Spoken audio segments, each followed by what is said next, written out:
पवित्र श्रीमद् भागवत गीता, पवित्र चारों वेद, पवित्र कुरान शरीफ, पवित्र बाइबल, पवित्र गुरु ग्रंथ साहिब, पवित्र कबीर साहिब की वाणी में छुपे हुए गूढ़ रहस्य अर्थात तत्व को जानने के लिए कृपया अवश्य सुनिए जगत गुरु तत्वदर्शी संत रामपाल जी महाराज के मंगल प्रवचन। सत साहिब दर्शकों, मनुष्य अपने जीवन में अनेकों भक्ति साधनाएं करता है और इस उम्मीद में रहता है कि इन सभी भक्ति साधनाओं से मेरा जीवन सुखमय हो जाएगा। दर्शकों, ऐसी ही कहानी थी झज्जर हरियाणा के रहने वाले विजय जी की। विजय जी ब्रह्मा विष्णु महेश से लेकर शेरावाली माता तक की सभी की पूजा किया करते थे। ये सभी देवी देवताओं के व्रत भी रखते थे और साथ ही साथ आर्य समाज से भी जुड़े हुए थे। दर्शकों, इन सभी भक्ति साधनाओं को करने के बाद भी विजय जी का जीवन बीमारियों से घिरा हुआ था। इन्हें ऐसी बीमारी थी जिससे वह 22 साल से जूझ रहे थे। विजय जी इस बीमारी से निजात पाने के लिए बड़े से बड़े डॉक्टरों को दिखा चुके थे, लेकिन फिर भी इन्हें कोई राहत नहीं मिल रही थी। दर्शकों, आज विजय जी का कहना है कि मेरी जिंदगी तब बदली जब मुझे संत रामपाल जी महाराज की शरण मिली। संत रामपाल जी महाराज द्वारा बताई गई भक्ति साधना से मुझे अद्वितीय लाभ मिल रहे हैं। दर्शकों, आखिर संत रामपाल जी महाराज अपने शिष्यों को कौन सी भक्ति साधना बता रहे हैं जिसे अपनाने से लोगों को अद्वितीय लाभ मिल रहे हैं? आइए जानते हैं इसके पीछे की सच्चाई क्या है। सुनते हैं विजय जी की कहानी, उन्हीं की जुबानी। नमस्कार सर। सत साहिब जी। सर, क्या नाम है आपका? विजयदास जी। विजय जी, आप कहाँ से हैं? गांव कलोई, जिला झज्जर, हरियाणा से। संत रामपाल जी महाराज से नाम दीक्षा आपने कब ली? 10 अगस्त 2003 को मैंने संत रामपाल जी महाराज से नाम उपदेश लिया। संत रामपाल जी महाराज से नाम दीक्षा लेने से पहले आप क्या भक्ति साधनाएं करते थे? सभी की पूजा करते थे जी। जो भी देवी देवता हैं ये पारंपरिक हैं, अपनी आर्य समाज से भी जुड़े हुए थे। और ब्रह्मा जी, विष्णु जी, शिव जी, इनकी शेरावाड़ी सभी की भक्ति करते थे जी। व्रत वगैरह भी करते थे जी। ये जो है आधी रात के व्रत आते हैं जो जन्माष्टमी के, ये भी करता था मैं, लेकिन इनके करने से कोई लाभ नहीं हुआ जी। आर्य समाज में हमारा परिवार जी काफ़ी समय से जुड़ा, कई पीढ़ियों से जुड़ा हुआ है। और हम जो है उनके बताए अनुसार, जो भी महर्षि दयानंद जियों ने बताया था मार्ग, उसके अनुसार क्रिया करते थे। लेकिन विकार हमारे अंदर सभी थे, विकार हमारे ख़त्म नहीं हो रहे थे उनके करने से। ना ही हमारा कोई भक्ति करने से विकार ख़त्म हो रहा था। विकार जो के त्यों थे, बल्कि बढ़ते जा रहे थे। शरीर में बीमारियां भी बढ़ती जा रही थी। और जी कोई आर्थिक लाभ भी नहीं हो रहा था जो हम ये कह सके कि हमारे को ये लाभ है। कोई लाभ नहीं हुआ जी इनकी भक्ति करने से, बल्कि नुकसान ही होता था। जो भी सोचते थे वो काम बनता नहीं था, बिगड़ता था जी। और जो भी हमें आगे विचार करते थे वही काम हमारे असफल हो जाते थे।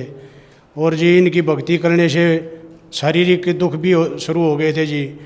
कभी शरीर में कुछ होना, कभी कुछ होना। मेरे को नज़ले की बीमारी हो गई थी, बहुत लंबी चली जी वो। और मैं हर जगह मैंने दवाई खाई, हरियाणा में भी सब जगह जो भी बताई, पंजाब में भी, मैं यूपी में भी, सब जगह गया जी दवाई लेने के लिए। कोई आराम नहीं मिलता था जी मेरे को। और मैं बहुत परेशान था जी। रात को मेरे को खांसी उठती थी, मेरा सांस रुक जाता था जी, नाक टपकते थे, बहुत बुरा हाल हो जाता था जी। सर, इन सब परेशानियों से जूझते हुए आप संत रामपाल जी महाराज की शरण में कैसे आए? सर, मैं जहाँ पे सर्विस करता हूँ वहाँ पे एक अजमेर भगत जी थे। वो संत रामपाल जी महाराज से जुड़े हुए थे।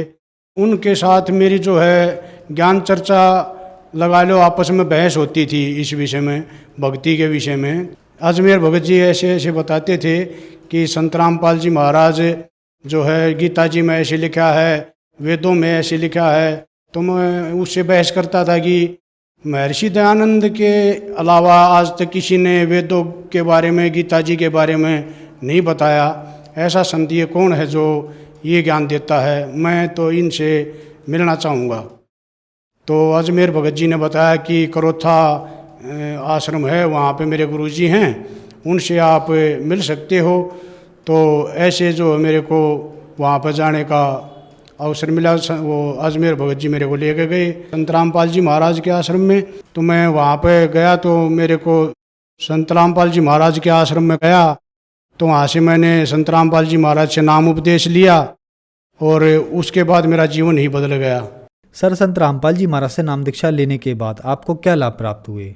सबसे बड़ा लाभ तो मेरे को जी ये होया कि मेरे को जो है ना मोक्ष मार्ग मिला और मैं जो है मेरा जीवन सफल हो गया जी।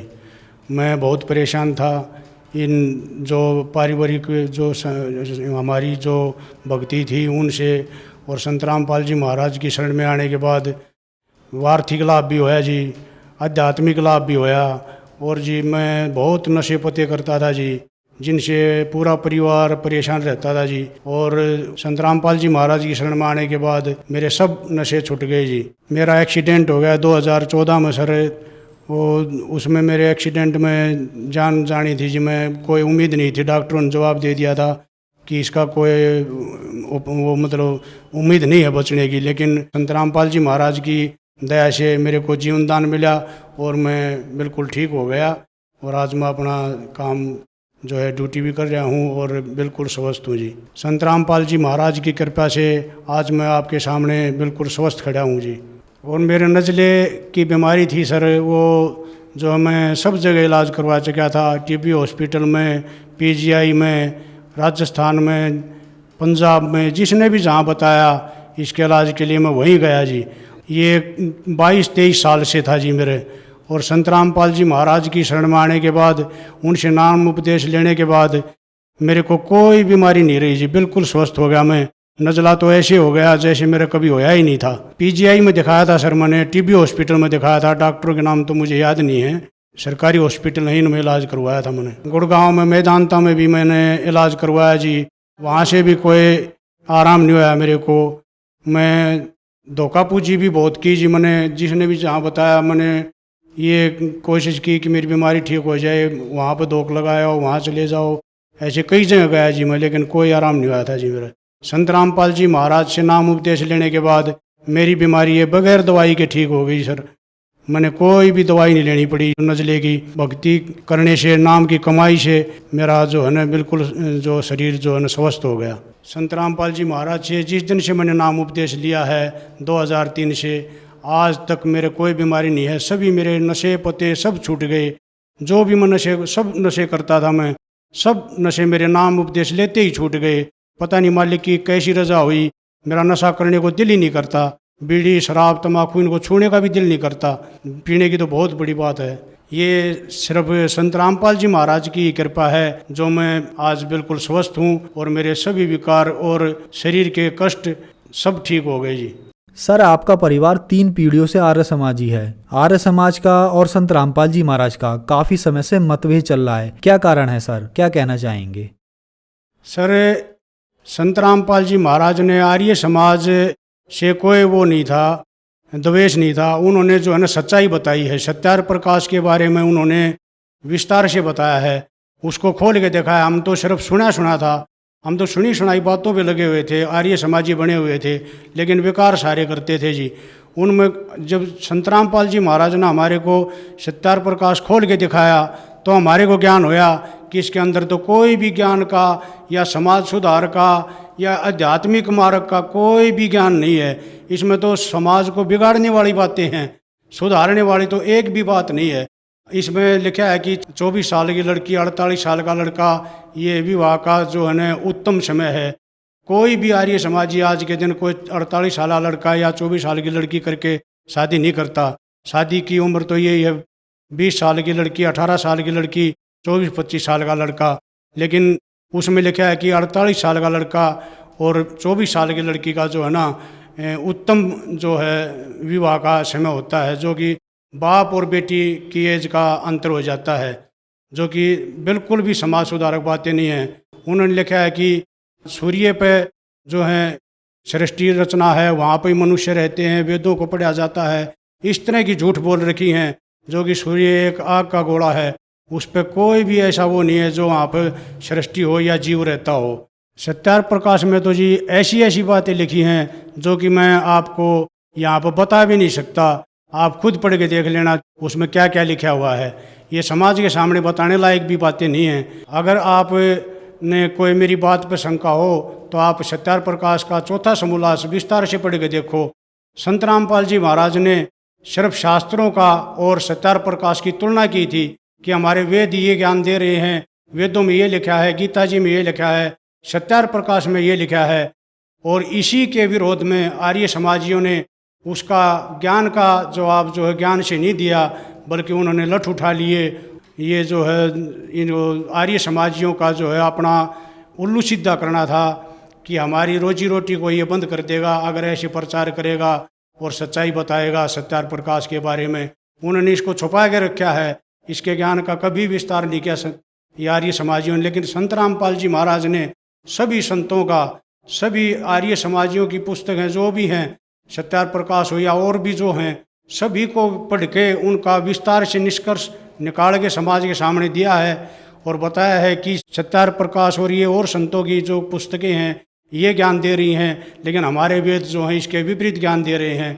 ये समाज ने देखना है कि ये हमारे शास्त्र सही हैं या ये संतों की पुस्तक सही हैं, ये समाज को फैसला करना है। बाकी संत रामपाल जी महाराज ने अपनी तरफ से शास्त्रों के बारे में निर्णायक ज्ञान दिया है, जो कि हमारे जीवन को सफल करने वाला और आध्यात्मिक ज्ञान है, जो मोक्ष प्राप्ति का मार्ग है। सभी शास्त्रों के अंदर है, वेद हैं, गीता जी हैं, कबीर साहिब की वाणी है, नानक जी की वाणी है, गरीबदास जी की वाणी है, ये सभी एक हैं, लेकिन इनको बताने वाला हमारे को आज तक कोई नहीं मिला। संत रामपाल जी महाराज ने बड़े विस्तार से बताया इनको और हमारे को जो है मोक्ष मार्ग दिया है। आर्य समाजियों ने समाज को भड़काने की कोशिश की और जो है गलत ज्ञान दिया, समाज में गलत प्रचार किया संत रामपाल जी महाराज के बारे में और उनको मिसगाइड किया, ताकि ये जो है ना संत रामपाल जी महाराज से विरोध करें और इसके साथ झगड़ा करें। ये जो है समाज में बुराई फैलाई आर्य समाजियों ने। और संत रामपाल जी महाराज ने एक निर्णायक ज्ञान दिया। समाज आज शिक्षित है, जो कि ये पढ़े लिखे हैं, वो अनपढ़ वाला समय नहीं रहा। अब इनको सब ज्ञान है कि संत रामपाल जी महाराज शास्त्रों के अनुसार बता रहे हैं। अपना घर में अपनी पुस्तक खोल के देख लो, वेदों के अनुसार जो भी बताया है, जो का तो बताया है, उसके अनुसार आप देखोगे। लेकिन संत रामपाल जी महाराज ने जो ज्ञान दिया है उसकी आज जो है दिन रात जो है ना ये संगत जो बढ़ती जा रही है और समाज में एक निर्मल समाज बनाने की जो है संत रामपाल जी महाराज की जो सोच है वो दिन रात जो है बढ़ती जा रही है और एक स्वच्छ समाज तैयार कर रहे हैं संत रामपाल जी महाराज। बगैर दहेज की शादियां करवा रहे हैं और रिश्वतखोरी, भ्रष्टाचार, दूसरे की बहन बेटी को गलत नज़र से देखना, ये संत रामपाल जी महाराज सब छुटवा रहे हैं। उनका नियम है एक कन्या भ्रूण हत्या, ये सब जो है छुटवा रहे हैं। और संत जी एक ऐसा प्रचार कर रहे हैं समाज को एक निर्मल समाज बनाने का, ताकि आने वाले समय में ये समाज एक स्वच्छ समाज हो और सब भक्ति करें, संत रामपाल जी महाराज की बताई हुई, और अपना जीवन सफल करवाएं। सर, भगत समाज को क्या संदेश देना चाहेंगे? जी, मैं संदेश तो क्या दे सकता हूँ, मैं प्रार्थना कर सकता हूँ।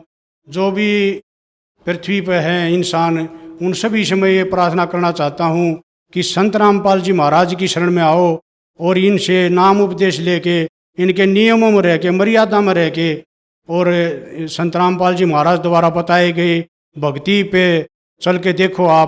आपका जो है घर में कोई कष्ट नहीं रहेगा किसी प्रकार का, शारीरिक है, आर्थिक है, कोई भी कष्ट किसी प्रकार का नहीं रहेगा, सब कष्ट दूर हो जाएंगे, एक निर्मल समाज तैयार होगा। मेरी यही प्रार्थना है सभी से। सर, संत रामपाल जी महाराज की शरण में कैसे आ सकते हैं? संत रामपाल जी महाराज के आज के दिन चैनलों पे सत्संग चलता है, जो कि आप उनके नीचे पट्टी चलती है कि जिन पर कॉन्टैक्ट नंबर हैं, उनसे आप कॉन्टैक्ट करके और अपना जो भी नज़दीकी नामदान केंद्र है उसका पता कर सकते हो और वहाँ से संत रामपाल जी महाराज का नाम उपदेश प्राप्त करके अपना जीवन सफल कर सकते हो। धन्यवाद सर। सत साहिब। दर्शकों, अभी आपने सुने संत रामपाल जी महाराज से दीक्षा प्राप्त करके सुखी हुए भक्त के अनुभव।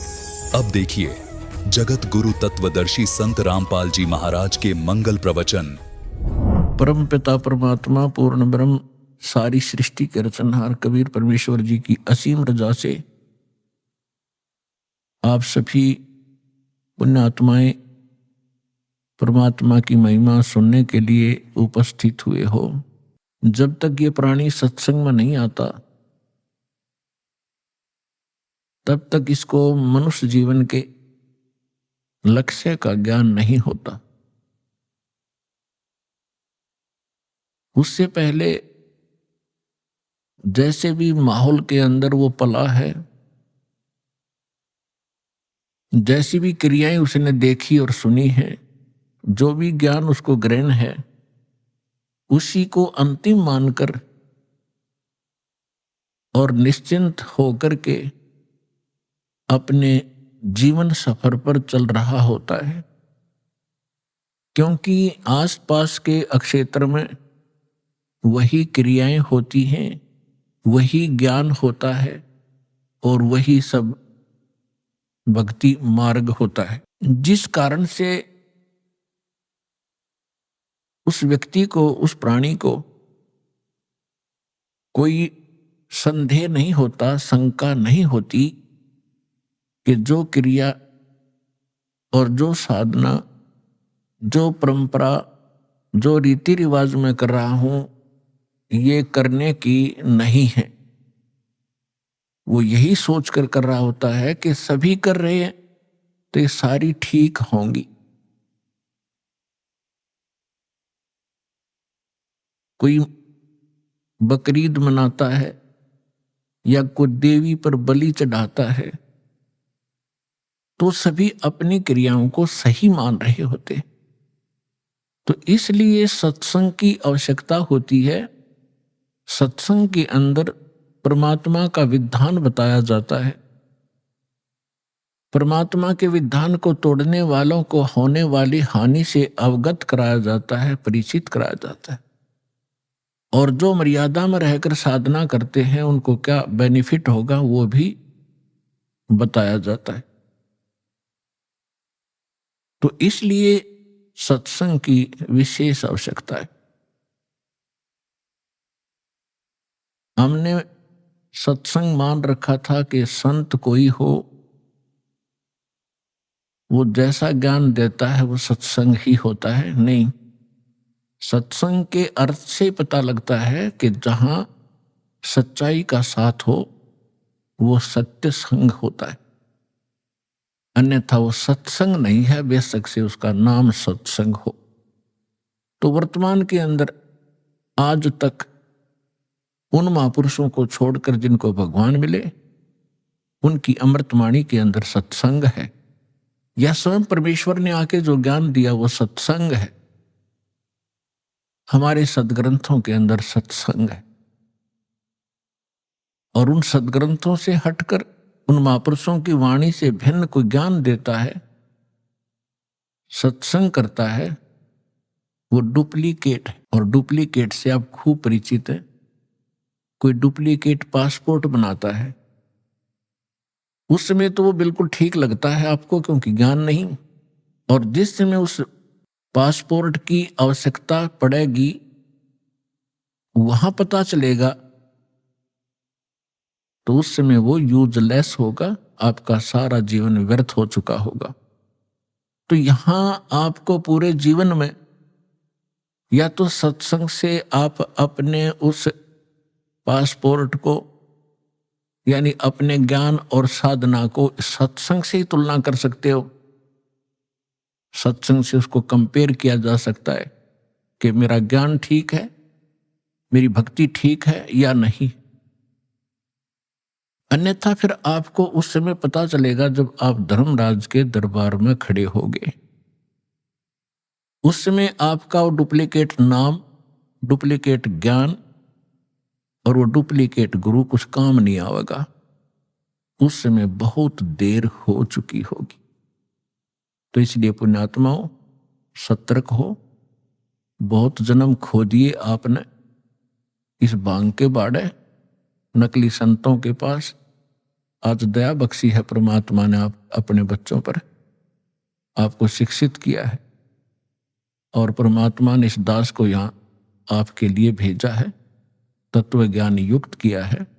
इसको ग्रहण करो और जहां तक संभव हो, आपकी पहुंच हो, वहां तक इसकी चर्चा अवश्य करो, आपको बहुत पुण्य होगा।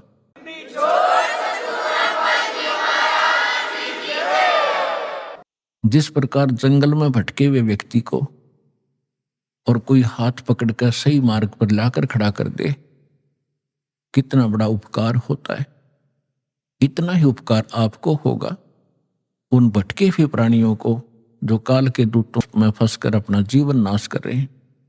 उनको लाकर के बरुवाला में दीक्षा दिला देने से आपको बहुत पुण्य होगा।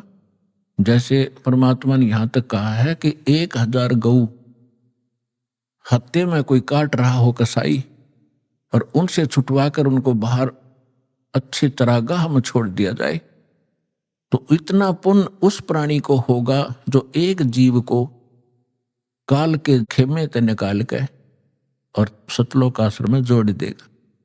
ये सत्कर मान लेना।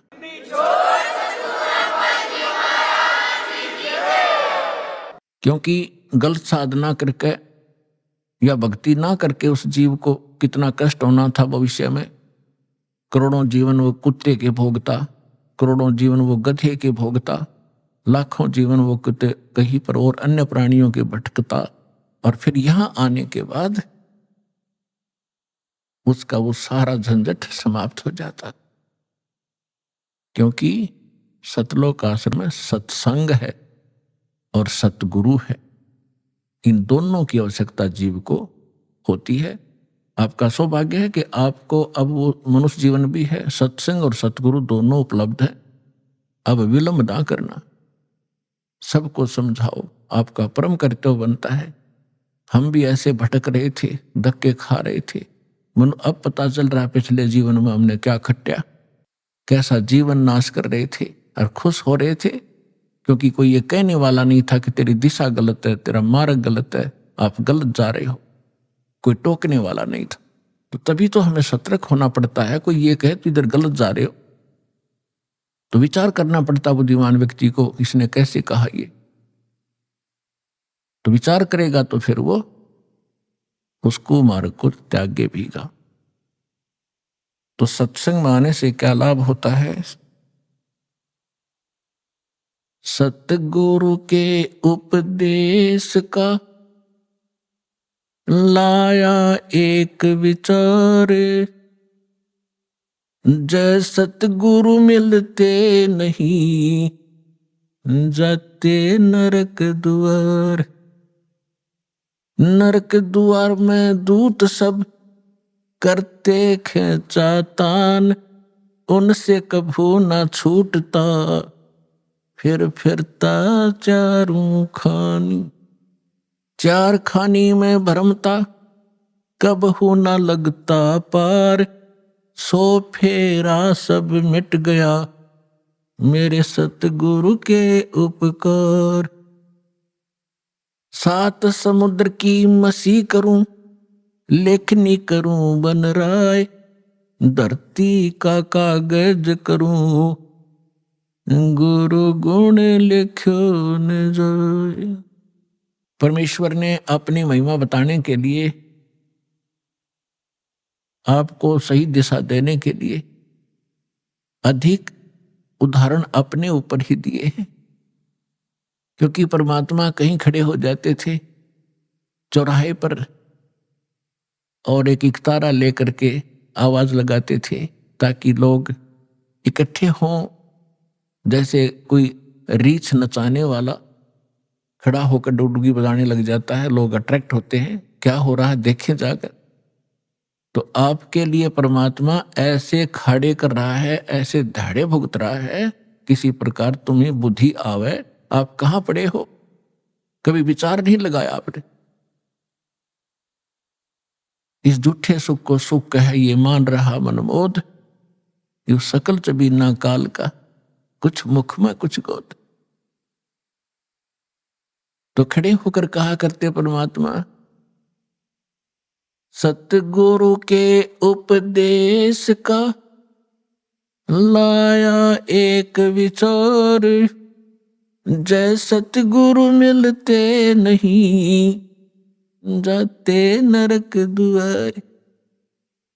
तो परमात्मा ने पद भाग का सहारा इसलिए दिया क्योंकि हमारे अंदर एक विकार है, कान का शब्द विषय है हमारे अंदर। तो उस विकार के कारण परमात्मा अट्रैक्ट करते थे। सुरीली आवाज थी दाता की, वाणी में इतना अट्रैक्शन है, आत्मा को पकड़ के खींच लेता, क्योंकि परमात्मा की वाणी आत्मा के लिए ही होती है। तो वहां समझाया करते थे, अपने आप ही बताते थे। जब वो बार बार न्यू कहा मैं भगवान होता, लोग डले मारने लग जाए थोड़े दिन में, हमारी आदत खराब हो चुकी है।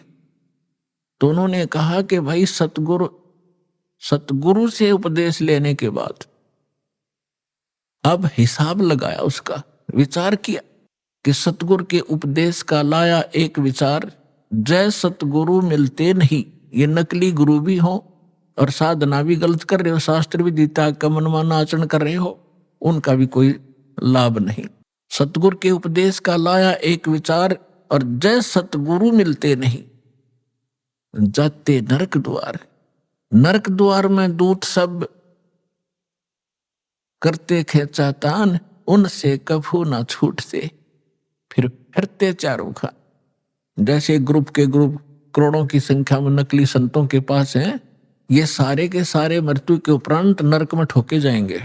और जब नरक में डाले जाते हैं, यम के दूत बहुत संख्या के अंदर हैं, 12 करोड़ की संख्या है उन यम के दूतों की।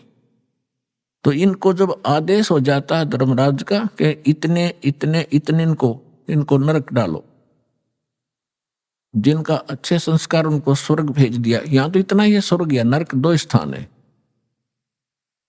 और तीसरा फिर 84 लाख योनियों में पुनः पटक दे। तो उनको आदेश दे दिया जाता है कि इन सबको नरक भेज दो। अब पूरे उस ग्रुप के ग्रुप को 1 लाख डेली यहां से जाते हैं, उनमें से कुछ स्वर्ग, कुछ 84 लाख योनियों में और बाकी नरक में। तो भाले लेकर के, लठ लेकर, एक सूक्ष्म शरीर है इसके अंदर, उस सूक्ष्म शरीर के अंदर प्राणी जब तक नेक्स्ट योनि प्राप्त नहीं करता, नेक्स्ट शरीर नहीं प्राप्त करता, तब तक उसका फेस, उसका आकार ज्यों का त्यों रहेगा, एज इट इज, जैसा इस शरीर में। यह शरीर तो ऐसा समझो जैसे सर्प वो कैंचुली छोड़ देता है। सर्प ने कैंचुली छोड़ दी तो वह सर्प जैसी दिखा करे, लेकिन ओरिजिनल सर्प अन्य है। इसी प्रकार इसके अंदर एक शरीर और है, या ऊपर की कैंचुली है, ये कवर है आपका। तो वो जो शरीर है उसमें जीव मरता नहीं, उसमें दर्द पीड़ा घड़ी होती है। तो उसमें ऐसा लठ मारते हैं, वो भाले ठोकते हैं, उनकी मर्यादा तोड़कर इधर उधर चलते हैं। सामने हाहाकार मच रही होती है, जहां उनको ठोका जाता है नरक के अंदर तड़फ रहे हैं, हाहाकार मच रही है, किसी को ऐसे गंदा स्थान है वहां पर, तो उसमें उनको भेजा जाता है कि चलो अब वहां कैसे जाएं। वो सब उल्टे उल्टे हटते हैं और पीछे तो वो लठ मारे, उसके बाले ठोके, जबरदस्ती डाल देते हैं। तो परमात्मा कहते हैं नरक द्वार में दूत सब वहां करते खेचा ताण, हम वापस भागेंगे, वो ठाठा पटकेंगे और उनसे कभू ना छूटता। उसके बाद फिर फिरता चारों खानी, 4 खानी में, ये 84 लाख योनियों के शरीरों में, 4 खानी में भरमता में कभू ना लगता पार। और सो फेरा सब मिट गया मेरे सतगुरु के उपकार। क्यों सारा झंझट बाईपास कर दिया उस सतगुरु ने। इतने दुख आपकी बला टलेगी इस सच्चे नाम को लेने से, कबीर परमात्मा की शरण में आने से, सतलोक आश्रम बरवाला में आकर दीक्षा ग्रहण कर। फिर परमात्मा कहते हैं ऐसे सतगुरु के फिर गुणगान क्या करूं। आप तो बालक हो, कोई दूसरी कक्षा का, कोई पहली कक्षा का, कोई वैसे सत्संग सुन करने के लिए आया है। लेकिन जब आप इस अध्यात्म ज्ञान से परिचित हो जाओगे, आपकी आंखों से आंसू पड़ा करेंगे। कोठी और कार होगी, मोटरसाइकिल होगी, कोई व्यवसाय बन गया छोटा सा, या कितना कोई अधिकारी लग गया, तो परमात्मा याद दिलाना चाहते हैं कि ये सुख तो थोड़े से दिन का है, 10-20 वर्ष का, रिटायर होने के बाद फिर उसकी आंख भी खुल जाती है, या क्या अपने गितरे साथ में है। कोई ड्राइवर भी ना मिलता है IAS IPS को, जो अंडे सैर सपट्टे करते हो पार्का में, ना घर के सुने, बहू गाड़ दें जाते ही सारी तनख्वाह बच्चे ले लें। क्योंकि जो बैटरी जब तक चार्ज रही, पिछले पुण्य थे, तब तक तो वो खूब प्रभु पाक रहा था। और जब वो डिस्चार्ज हो गया, अगर चार्जर है नहीं, भक्ति ठीक करी नहीं, तो कहते हैं संशय शोक सराय में सूतक दिन राती, और जीवित जग में जूते पड़े फिर जम तोड़े छाती। इनके लिए यही बुरा हाल हो लेगा बुढ़ापे में। यहाँ जीवित जग में जूते पड़े और फिर जम तोड़े छाती। यम के दूत फिर आगे इनकी छाती तोड़ेंगे, इनको कूटेंगे गिर के, और फिर 84 लाख योनियों में ठोके जाएंगे। तो यहां परमात्मा कहते हैं 7 समंदर की मसीह करूं, लेखनी करूं बन राय, धरती का कागज करूं, गुरु गुण लिख्यो न जाए। ऐसे सतगुरु का, संत का गुण लिख के देखो,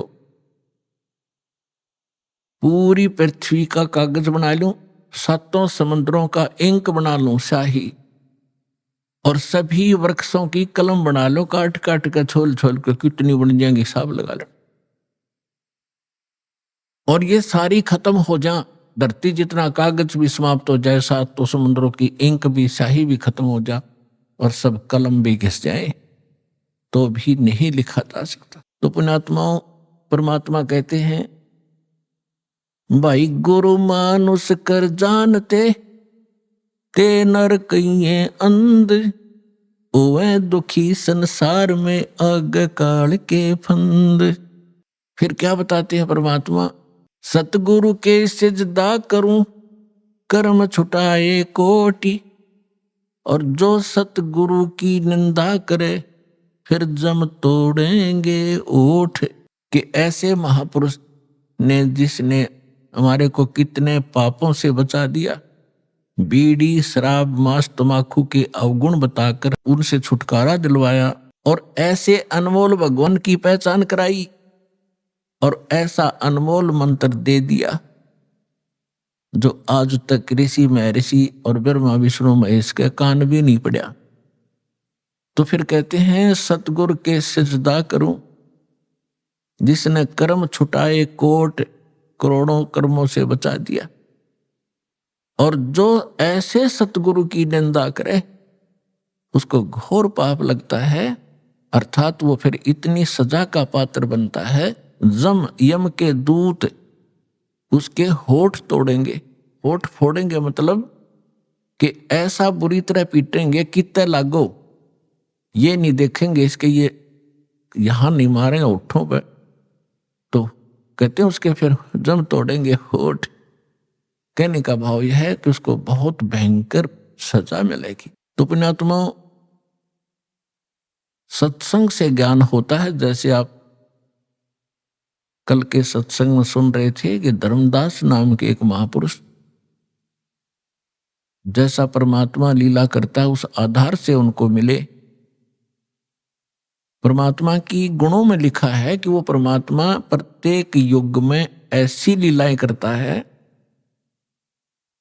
सतलोक में रहता है, सचखंड में अविनाशी स्थान, शाश्वत स्थान पर रहता है, वहां उनका ठिकाना है। परमात्मा मनुष्य दृश्य है। आज तक ये हमारे ऋषि महर्षि हमें ये निर्णय करके नहीं दे सके कौन तो भगवान है और कैसा उसका आकार है और कहाँ रहता है, उसके पाने का मंत्र कौन सा है, और जो ज्ञान आप दे रहे उसका प्रमाण कहाँ है। लोक वेद सुनाया करते, अपनी अपनी दंत कथा सुनाया करते, अपनी अपनी कह गए इस दुनिया के माँ, और बिन साहेब की बंदगी कहीं ठोर ठिकाना ना। तो पुण्यात्माओं, अभी तक हमारे को ये पता ही नहीं था कि भगवान वास्तव में है कौन। हम विष्णु जी की पूजा करते थे और फिर कहते थे ध्यान लगाते हैं, क्या देखा कि प्रकाश देखा। भगवान कैसा? भगवान निराकार है। फिर श्री विष्णु जी क्या है?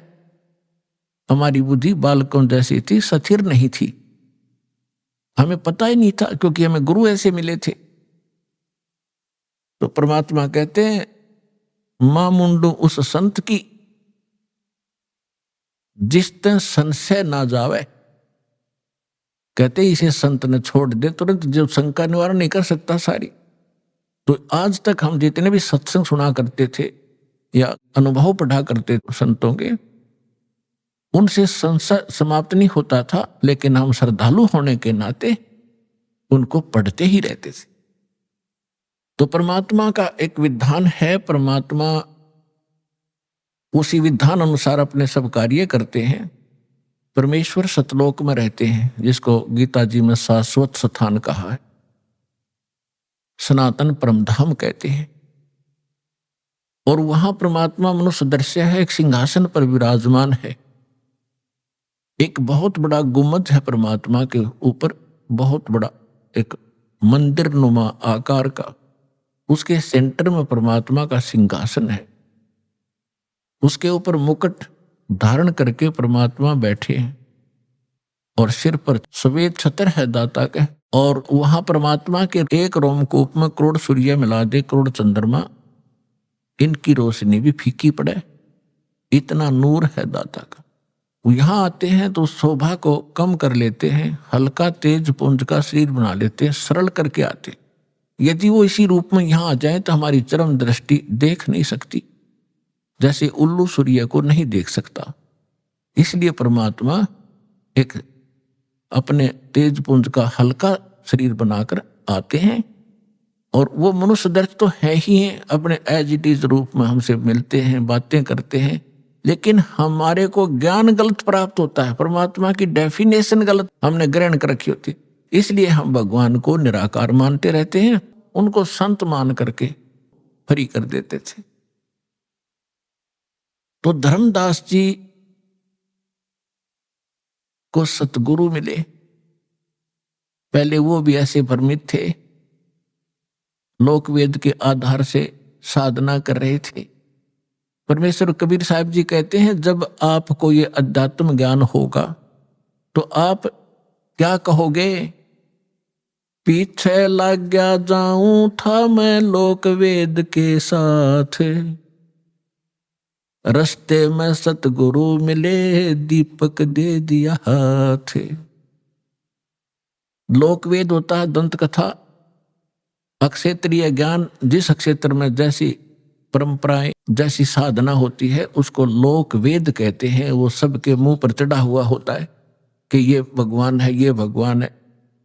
चाहे को किसी भी देव को पूज रहा है, या कोई मजार पूज रहा है, या किसी की यादगार पूज रहा है, उन्हीं को सत्य मान रहे हैं। तो परमात्मा कहते हैं कि हम पहले हमारे लिए कह रहे हैं, वो तो मालिक थे।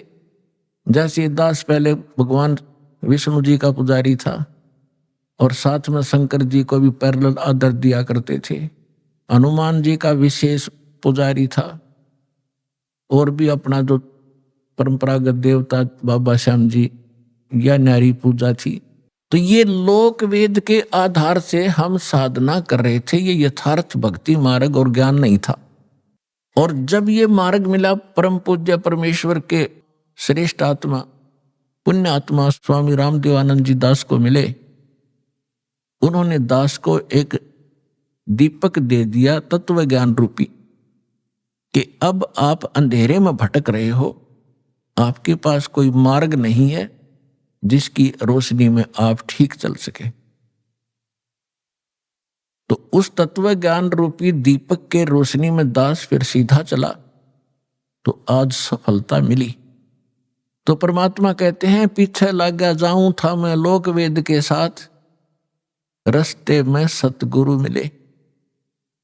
और यो तत्व ज्ञान रूपी दीपक टॉर्च दे दी, लालटेन दे दी, किसकी रोशनी में चल, गड्ढों में मत गिर। यहां परमात्मा कहते हैं कि धर्मदास जी को परमात्मा मथुरा में मिले, वहां उनको टॉर्च दे दी, दीपक दे दिया, उसके बाद उनकी दिशा बदल गई।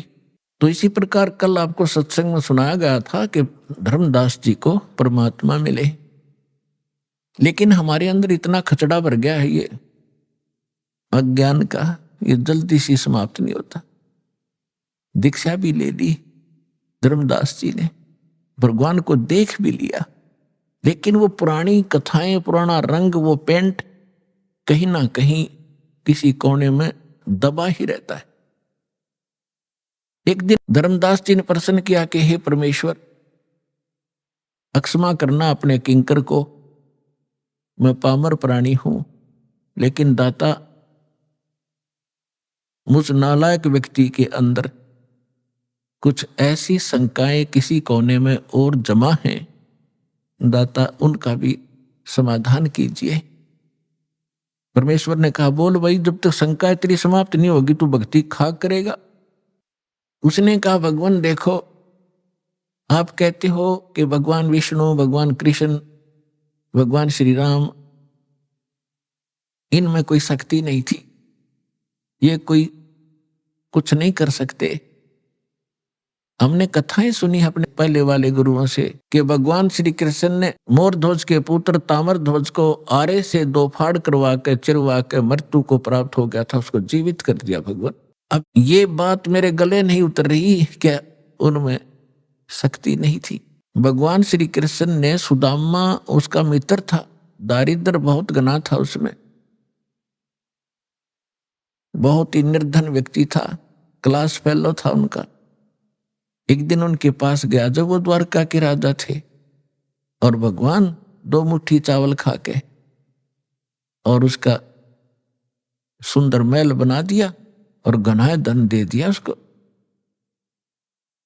परमात्मा बोले, ठीक है बच्चा, पहले तो आप लोग इतने भावुक हो कि सुनते नहीं ध्यान से।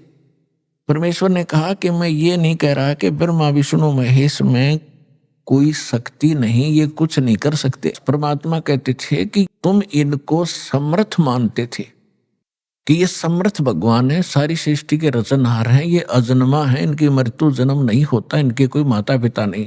तो वो तेरे रूबरू कर दिया, इनके माता पिता हैं, इनकी जन्म मृत्यु होती है, जिनकी जन्म मृत्यु होती है वो सक्षम कैसे होगे? तो परमात्मा ने कहा कि जैसे एक स्टेट के प्रांत के मंत्री में जो शक्ति होती है वो शक्ति होती है, लेकिन वो प्रधानमंत्री नहीं होता, प्रधानमंत्री जैसी पावर नहीं रखता। अब परमात्मा ने बताया कि आप कह रहे हो श्री कृष्ण भगवान ने मोर ध्वज के पुत्र ताम्र ध्वज को तो वहां जाके और शर्त रखती कि हम, मेरा शेर जो है सिंह, ये मांस खाएगा और आपके परिवार के एक सदस्य का खाएगा। जित कथा आपने सुन रखी बहुत बार, ये नहीं सुनाऊंगा आज। ऐसा ही किया गया, ताम्र ध्वज को चीरा गया, वो मर गया, और श्री कृष्ण ने जीवित भी कर दिया। उनकी परीक्षा ली, वो सफल हुए। ठीक है, अभी यहां तो श्री कृष्ण ने ताम्र ध्वज तो जीवित कर दिया। जब महाभारत के युद्ध में उसकी बहन सुभद्रा का पुत्र अभिमन्यु युद्ध में मारा गया, चक्रव्यूह में। सुभद्रा रोए, 5 पांडव रोए, उनका कुल नाश होए, और श्री कृष्ण रोए बैठ के, तब वो क्यों नहीं जीवित कर सके अभिमन्यु को?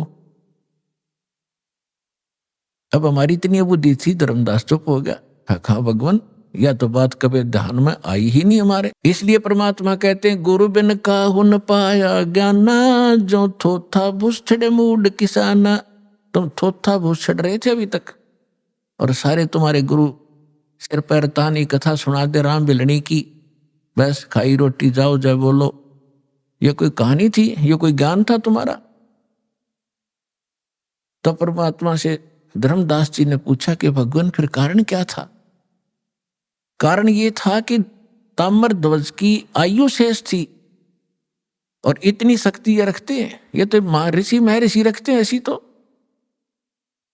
गोरखनाथ जी ने अपने गुरु मच्छंद्रनाथ का हुका हुआ शरीर अस्थियां उठा के और उसको जीवित करके मच्छंद्रनाथ बना दिया।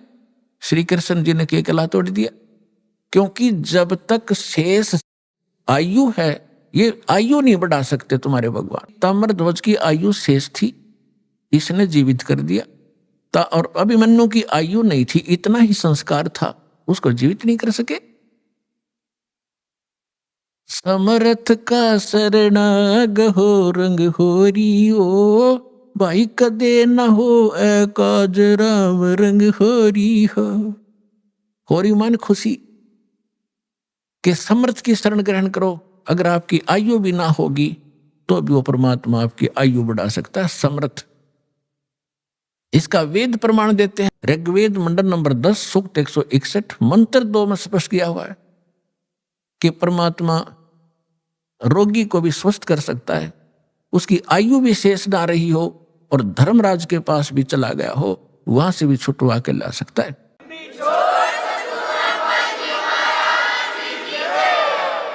और उसको आगे और भी 100 वर्ष की आयु जीने के लिए वो दे सकता है। अब इसके लिए थोड़ा उदाहरण देते हैं।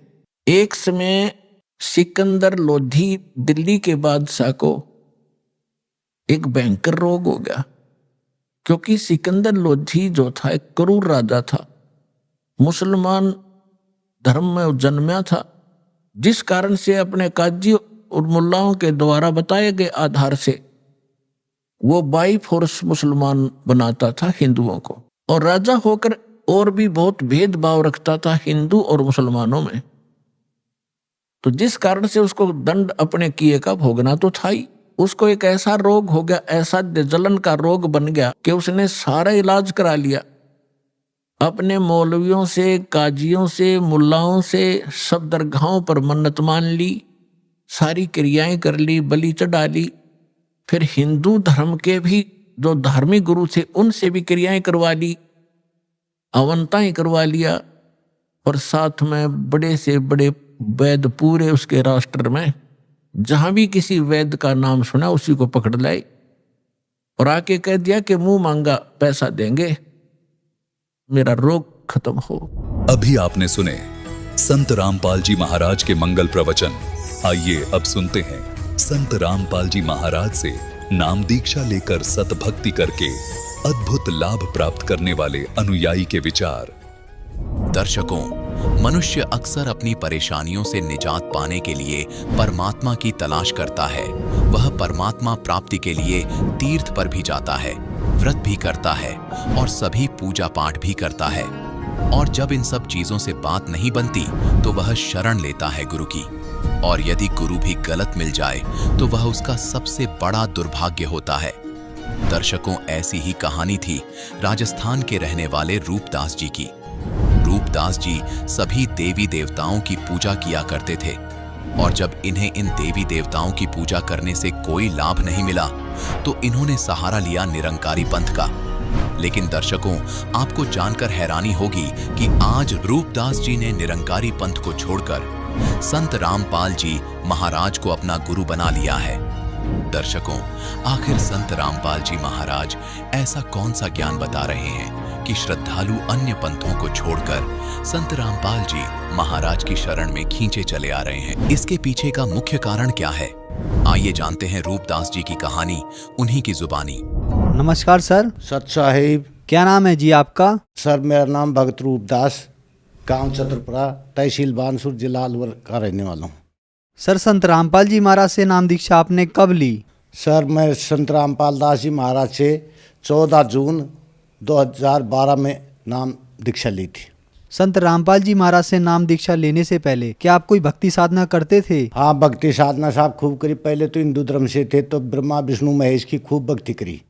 उसके बाद में निरंकारी मिशन से जुड़े, उनसे जो बाबा हरदेव सिंह थे इनके पिताजी से नाम दान लिया, जबकि हरदेव सिंह बाबा जी इतने से थे, और 4-5 साल तक भक्ति करी, लेकिन उससे भी कोई दिल को तसल्ली नहीं हुई। उसके बाद में साहब जब मैं नौकरी करता था, फिर पेंशन आने के बाद में मैं एक संत से नाम दीक्षा ली, नाथ पंथ के से, तो उसकी भी 5-6 साल तक भक्ति करा, लेकिन उससे भी कोई मतलब न तो दिल में तसल्ली हुई, न कोई फायदा हुआ, न कोई ज्ञान भी नहीं हुआ। फिर दिल इधर उधर भटकता रहा। अगर यार वास्तव में इस सृष्टि को चलाने वाला कोई परमात्मा तो है, तो वो है क्या? सर, आपने बताया कि आपने हिंदू देवी देवताओं की भक्ति की, इसके अलावा आप निरंकारी मिशन से भी जुड़े और नाथ पंथ से भी जुड़े, उसके साथ साथ आपने दुर्गा माता की भक्ति भी की। तो इन सभी भक्ति साधनाओं से आपको क्या क्या लाभ हुए? मेरे को वो भक्ति करने से कोई लाभ नहीं हुआ और हानियाँ बहुत सी हुई। हानियाँ ऐसे हुई कि जैसे केस मुकदमा चले, घर के अंदर कोई कमाई करते थे उसमें कोई बरकत नहीं होती थी। दूसरी बात, मेरे पित्त की थैली के अंदर पथरी हो गई और उसका इलाज करवाने के लिए मैं हॉस्पिटल में गया। मेरे पेट में दर्द हो जाता था उसकी पथरी की वजह से, तो मैं हॉस्पिटल में गया। तो हॉस्पिटल में जाके डॉक्टरों ने मेरे को बताया, आगे भाई आप इसकी ईसीजी करवाओ। ईसीजी करवाया तो उसमें 20 mm की पथरी मेरे पित्त की थैली में निकली। डॉक्टरों ने बोला जल्दी ऑपरेशन करा लो, नहीं तो खतरा हो सकता है। तो मैं बहुत से डॉक्टरों की सलाह ली, उसके एक के बजाय और 2-3 की ली। फिर आर्मी में मेरा लड़का है, तो मेरा उधर से वो कागज़ बन गया, तो मैं यहाँ अलवर आके दिखाया। उन्होंने भी देखकर पहले तो मेरे को दवाई दी, फिर वो उन्होंने बोला ईसीजी करवाओ। ईसीजी करवाया तो उसमें वो 20 mm की पित्त की थैली में पथरी नहीं ली। तो इन्होंने मेरा ऑपरेशन के लिए कागज़ बना दिए, बोले साहब आपको रेफ़र कर देंगे जयपुर और आपका ऑपरेशन वहाँ हो जाएगा अपनी उसकी तरफ से। मैंने कहा ठीक है साहब। उससे भी मैं 2-3 साल तक घूमता रहा इधर ही, क्योंकि एक तो पैसे की तंगी थी, पैसा नहीं इतना होता था कि ऑपरेशन करवा लें, और दूसरी बात है जो कमाई करते थे उसमें बरकत नहीं होती थी, वो घर खर्च में ही लग जाता था और घर का खर्चा भी पूरा नहीं चलता था। तो सर आपने बताया कि जो देवी देवताओं की आपने भक्ति की उन सब से आपको कोई लाभ नहीं हुआ तथा आपके घर में कष्ट ही कष्ट आए। तो फिर संत रामपाल जी महाराज के बारे में आपको कहाँ से ज्ञान प्राप्त हुआ? हाँ, फिर संत रामपाल जी महाराज के बारे में ज्ञान ऐसे मिला कि मैं घर से बाहर जा रहा था गांव की तरफ, तो एक किताब बिक्री, ज्ञान गंगा की किताब बिक्री करने के लिए आया। तो वो मेरे को मेरे घर से 100 गज दूरी मिल गया। तो उसने बोले भाई ज्ञान गंगा किताब ले लो, ज्ञान गंगा किताब ले लो। तो मैं बोले यार नाम तो ज्ञान गंगा, देखो चलो अब ले लेते हो। और मेरे गांव में 5000 की नफरी है बोटों की, उसमें वो एक ही किताब बिकी। तो मैंने वो किताब लेके यार ज्ञान गंगा की बहुत, वो पर्चा भी दिया साथ। मैं आके पढ़ा तो उसको उसमें देखा ब्रह्मा विष्णु महेश के माता पिता कौन है। तो मैं बोले यार ये तो किताब में पैसे बेकार ही खर्च हो गए, मैंने रख दिया। फिर 2-4 दिन बाद में फिर मुझे 15 रुपये खर्च करे, पढ़ो तो सिर्फ फिर पढ़ा। तो फिर मेरे यार ये तो ब्रह्मा विष्णु कोई दुर्गा का पति पूछ रहा है, ये तो बेकार ही किताब है।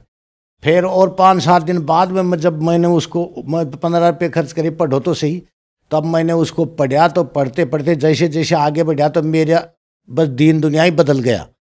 मतलब मैं तो सोच रहा हूँ कि आज तक हम 64 साल वैसे ही बेकार कर दिए। और उसमें लिख रख क्या था ये चैनल के नंबर, तो उसमें शाम को मैं वो लगाऊँ सत्संग, शाम को सत्संग सुनूं और दिन में वो किताब पढ़ूं। तो मेरे को तो बिल्कुल सब कुछ जैसे बैराग लग जाता है ना, कोई चीज़ अच्छी नहीं लगे। मेरे तो संत रामपाल जी महाराज का ध्यान हो गया और मैं ऐसे तड़पने लगा कि भाई किस तरह मिले महाराज से एक बार, संत को देखें। हो सकता है अपन मर भी सकते हैं पथरी का इलाज कराने में, तो पहले ये गुरु जी के दर्शन करें। ये बहुत अच्छा ज्ञान है, आज तक ऐसा ज्ञान किसी ने दिया ही नहीं है। और हर ज्ञान को जो गुरु जी बताते थे, तो मैं भी गीता पढ़ने, पुराने ज़माने का मैं 9-10 क्लास पढ़ा हुआ हूँ, 10 क्लास तो गीता में मिला था, तो वो मिलते। तो यार ये ज्ञान तो आज तक किसी ने बताया नहीं। आज तक कोई संत मंत कोई तो कहीं का ज्ञान बताता है, कोई कहीं का ज्ञान बताता है। ये तो ज्ञान अभी बताया है, इन गुरु जी ने बताया है, तो वास्तव में ये गुरु ही हैं। कोई किसी को बोलते बा भगवान बा राम का नाम लेता रहे, राम राम करता रहे, मिल जाएंगे। अरे राम राम करना तो मिल तो जाएंगे, तो कहाँ मिलेंगे ये तो बताओ। लेकिन किसी ने कोई तसल्ली बख्श जवाब नहीं दिया। फिर मैं गया आश्रम में, क्यों मैं जानता भी नहीं था कहाँ है, लेकिन मैं पूछ करके बस में गया। तो आश्रम में गया तो गेट के ऊपर भगत थे, मेरी तलाश ली। तो मैं बीड़ी का मंडल माचिस मेरी जेब में थी। तो उन भक्तों ने बोला भाई ये बाहर रख दो। ये भगत जी क्या है? मैं बोला बीड़ी माचिस है, तो ये बाहर रख दो। मैं बीड़ी माचिस के बगैर नहीं रह सकता हूँ, क्यों मेरी कैपेसिटी थी 3 मंडल बीड़ी रोज पीने की। तो साहब वो बोले बाहर रख दो, अंदर मिल जाएंगी। अब आप बाहर रख दिया। मैं गया अंदर गया तो वहाँ तो जा करके सत साहेब को हर आदमी तो प्रेम से तो बोले। मैंने गया, पहले तो मैं बीड़ी की तलाश करी, हुआ बीड़ी की दुकान है कि नहीं। फिर बोले बीड़ी की दुकान तो नहीं है यहाँ पर। फिर मैं साहब परमात्मा से वो उनसे बहुत खुश हो गया। अगर यार ये तो देखो यहाँ पर वास्तव में सतलोक तो ये है, यहाँ पर तो बहुत बढ़िया काम है। हर भगत सत साहेब कोई भी काम भी करना है तो बस सत साहेब भगत जी ऐसे बोले, तो मेरा दिल बहुत खुश हो गया। तो एक भगत जी से मैंने बात करी, भगत जी मैं भी नामदान, तो भगत जी नामदान लेने ही आए हो या देखने? में भगत जी आया तो देखने था, लेकिन मेरा दिल खुश हो गया और मेरे को वास्तव में सत्ता ज्ञान मिल गया, मैं नामदान लूँगा। तो बोला ये पढ़ो नेम यहाँ के। तो मैंने नेम पढ़े, मेरे को साहब भगत जी पढ़ लिए, देखो ये नेम पालन करना पड़ेगा, नाम दान लेते हो। मैं साहब करूँगा ज़रूर, अगर भक्ति करनी है तो। मैंने नाम दान ले लिया 14 जून 2012 को। सर आपने बताया कि आपको ज्ञानगंगा पुस्तक मिली और उसके साथ आपको एक पंपलेट भी मिला। उसमें ये लिखा था कि ब्रह्मा विष्णु महेश के माता पिता कौन हैं और दुर्गा देवी का पति कौन है। इन सब बातों से ये प्रश्न उठता है कि संत रामपाल जी महाराज कहीं हिंदू धर्म के खिलाफ कोई साजिश तो नहीं रच रहे, कहीं हिंदू धर्म के देवी देवताओं को छुड़वाने का कोई कार्य तो नहीं कर रहे। संत रामपाल दास जी महाराज जो भक्ति बता रहे हैं वो हिंदू धर्म के बरखिलाफ कुछ नहीं बता रहे हैं, क्योंकि जो परमात्मा हमारे को वो चीज़ बता रहे हैं कि जो ब्रह्मा जी का मंत्र है, जिस मंत्र से ब्रह्मा जी आकर्षित होते हैं, तो वो मंत्र विष्णु भगवान का, शंकर भगवान का, गणेश जी का, और इनका मंत्र वो सही मंत्र, सही भक्ति बता रहे हैं। तो उस भक्ति से, और हम वो करते भी हैं वो भक्ति, तो वो उनके हिंदुओं के बरखिलाफ नहीं बल्कि हिंदुओं के देवताओं की भक्ति करवाते हैं।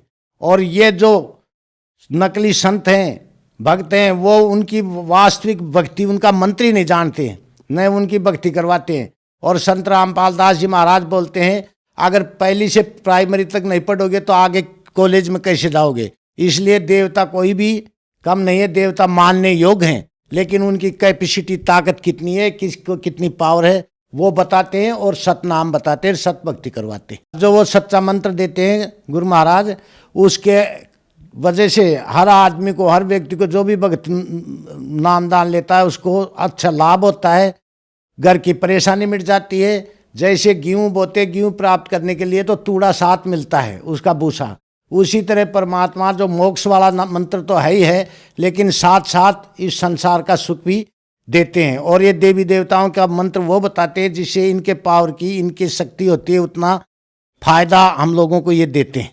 तो सर आपने बताया कि संत रामपाल जी महाराज जो मंत्र देते हैं उसके कारण सबको लाभ प्राप्त होते हैं, तो क्या संत रामपाल जी महाराज से नाम दीक्षा लेने के बाद आपको भी कोई लाभ प्राप्त हुए? हाँ, हमको बहुत लाभ प्राप्त हुए।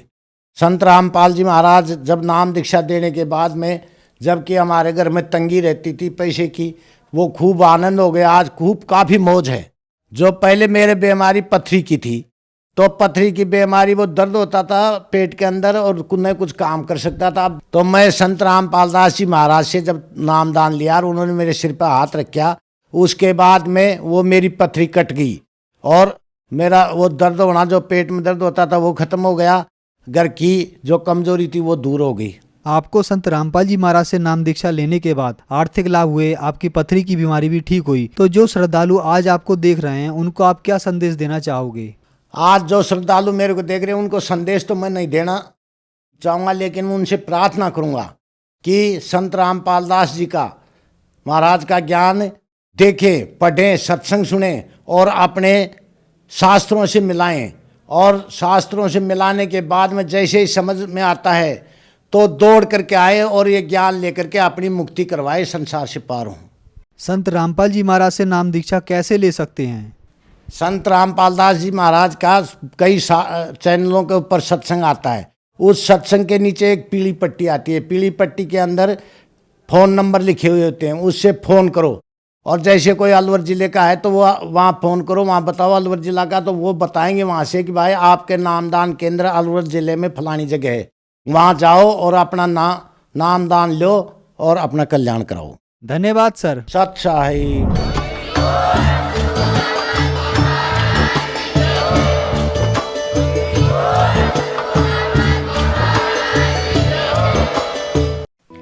आप सुन रहे थे जगत गुरु तत्वदर्शी संत रामपाल जी महाराज के मंगल प्रवचन। अधिक जानकारी के लिए संपर्क करें।